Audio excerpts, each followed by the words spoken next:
नमस्कार। अगर आप पित्त की थैली की पथरी की परेशानी से पीड़ित हैं और उसके संबंध में ज़्यादा जानना चाहते हैं, उसके क्या कारण हैं और क्या इसका इलाज हो सकता है आज के समय में, तो मैं आज आपको इस वीडियो के द्वारा उसके कारण और उसके किस तरह डायग्नोज करते हैं और उसका क्या इलाज हो सकता है उसके बारे में बताना चाहूँगा। नमस्कार, मैं डॉक्टर रमन मित्तल, रमन हॉस्पिटल लुधियाना में सर्जन हूँ और मैं पिछले 22 साल से पित्त की थैली की पथरी के ऑपरेशन कर रहा हूँ और उसका इलाज कर रहा हूँ। सबसे पहले आपको ये बताना चाहूँगा पित्त क्या होता है। पित्त एक थैली है जो हमारे जिगर के नीचे होती है और उसके अंदर हमारे जिगर में जो पदार्थ बनते हैं जिसको हम बाइल कहते हैं वो स्टोर होता है और इसके द्वारा जब हम कुछ खाते हैं तो वो बाइल उस खाने को पचाने के लिए इंटेस्टाइन के अंदर जाता है एक स्पेशल पाइप के थ्रू जिसको हम बाइल डक्ट कहते हैं। इस पित्त की थैली का काम यही है सिर्फ बाइल को स्टोर करना। इसके अलावा जब भी कोई फैटी चीज़ ज़्यादा खाई जाती है तो उसको पचाने के लिए इसमें से पदार्थ नीचे इंटेस्टाइन में डिलीवर करना। पित्त की थैली की पथरी क्यों बनती है और इसके क्या कारण हैं। ज़्यादातर पित्त की थैली की पथरी जो है जिसका इंसिडेंस इंडिया में 4% के आसपास है और बाहर के देशों में उसका जो इंसिडेंस है वो 10 से 15% के पॉपुलेशन में देखा गया है और बहुत कॉमन है। हर चौथे, पाँचवें या छठवें मरीज़ को इसके द्वारा जो परेशानी होती है उसको झेलना पड़ता है। पर आजकल के समय में इसका इलाज बहुत सिंपल है, संभव है और बहुत तुरंत हो सकता है इसका इलाज बिना किसी ज़्यादा तकलीफ़ के और बिना ज़्यादा परेशानी के। स्टोन्स जो हैं वो पित्त की थैली के अंदर बाइल के कंसंट्रेट होने की वजह से बनते हैं, जो कि बाइल जिसका काम फैट को पचाना है।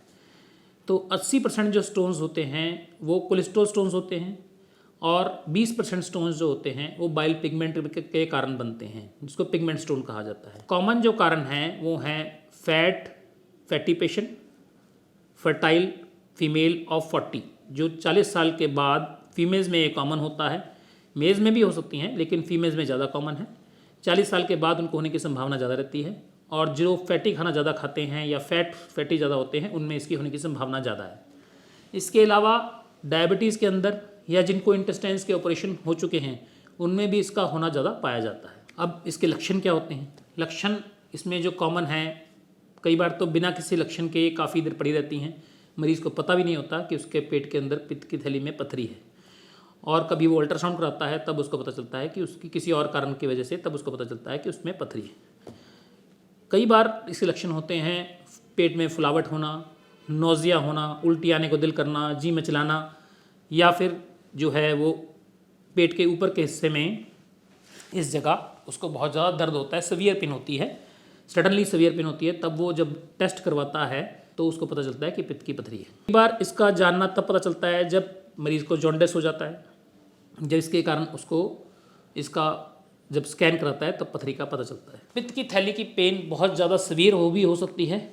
वो पीछे कंधे के पीछे, दाईं तरफ कंधे के पीछे भी जा सकती है, शोल्डर में भी जा सकती है और पेशेंट को इतना सीवियर पेन होने के बाद कई बार बेहोश होना ऐसा भी हो जाता है क्योंकि दर्द की वजह से। तो उसको ऐसी हालत में डॉक्टर को कंसल्ट करना चाहिए जहाँ उसको इंजेक्शन वगैरह दिया जा सकता है और कई बार उसको एडमिट करना पड़ता है। कई बार ऐसे मरीज़ की जो कॉम्प्लिकेशंस हैं पित्त की पथरी की, जैसे कि पित्त की नलकी में पथरी जाने के कारण जिसके कारण जॉन्डिस हो जाता है, तो या पैंक्रेटाइटिस की एक बीमारी है वो भी हो सकती है। तो इसलिए इसको ये भी नहीं है कि इसको सरसरी तौर पर नहीं लेना चाहिए और इसका समय से इलाज कराना चाहिए। अब इसको डायग्नोस कैसे किया जा सकता है। डायग्नोस करने के लिए अल्ट्रासाउंड एक विधि है जिससे कि ज़्यादातर पथरियाँ पकड़ी जाती हैं।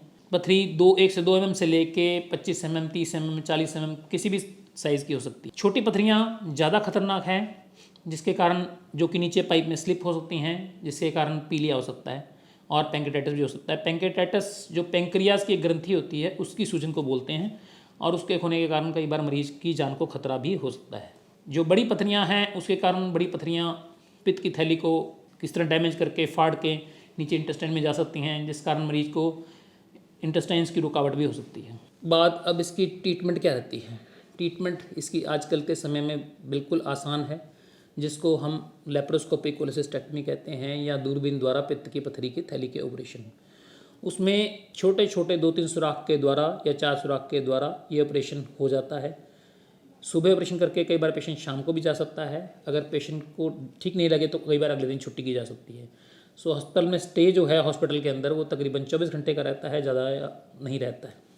और निशान इसके कारण ज़्यादा नहीं पड़ता, पेशेंट जल्दी अपना कामकाज शुरू कर सकता है। ये जो नई विधि लेप्रोस्कोपी या जिसको दूरबीन के ऑपरेशन कहते हैं, आजकल के समय के लिए बून है, जिसमें पित्त की थैली के अलावा और भी बहुत सारे ऑपरेशन जो हैं वो दूरबीन से किए जा सकते हैं। और इसके बाद इसके अलावा और बहुत सारी विधियाँ आई हैं जो नई विधियाँ हैं, पर उनमें सबसे बेस्ट लेप्रोस्कोपिक है। और विधियाँ जो हैं कई बार सिंगल पोर्ट इंसिजन से भी किया जा सकता है मल्टीपल पोर्ट की जगह, या कई बार नेचुरल ऑरिफिस से भी जो है वो पित्त की थैली के ऑपरेशन किए जा सकते हैं। कॉम्प्लिकेशंस में जैसे मैंने आपको पहले ही बताया है, पित्त की थैली की पथरी की वजह से या तो कई बार पित्त की थैली की इन्फेक्शन होने की वजह से पित्ता गल सकता है, और पित्त की थैली की इन्फेक्शन होने कई बार उसमें पस भर सकती है, कई बार वो फट भी सकती है थैली, या कई बार नीचे इंटेस्टाइन में जा सकती है पथरी, कई बार वो पीलिया कर सकती है। सो मेरी एडवाइस आप सभी लोगों को यही है कि इसको समय से डॉक्टर को दिखाएं और इसका समय पे इलाज करवाएं।